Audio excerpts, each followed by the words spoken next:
नफरत के छुरी से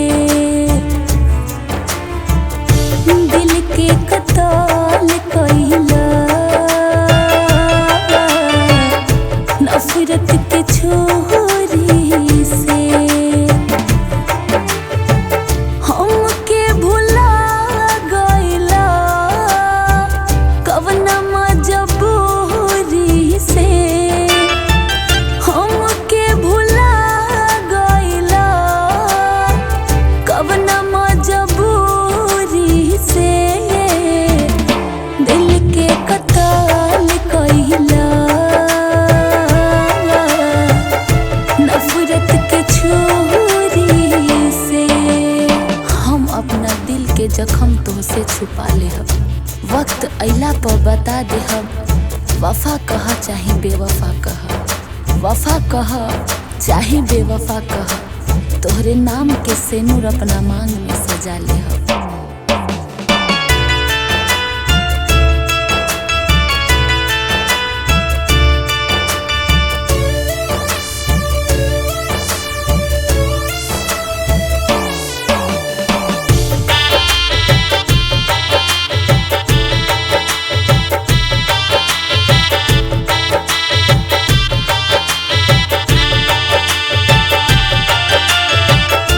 जिए न देला तनमई जुदाई, घुट घुट जियत बानी हो। कटे न दिनवा कटेला न रतिया, गम के आंसू पियतानी हो।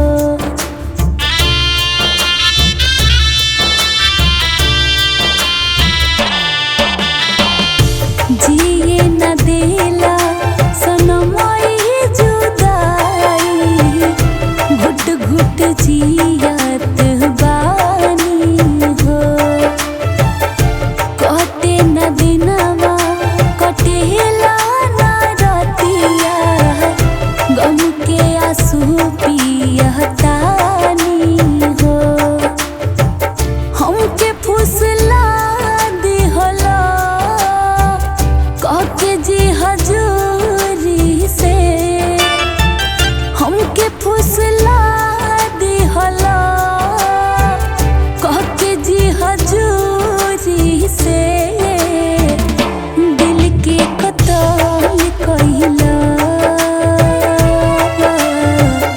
नफरत के छुरी से मोहब्बत के हर इम्तिहान दे देहब। मोहब्बत के हर इम्तिहान दे देहब। जब मंगबा तब प्यार के पहचान दे देहब। वक्त अइला पर तोहरे खातिर, वक्त अइला पर तोहरे खातिर खुशी खुशी अपन जान भी दे देहब।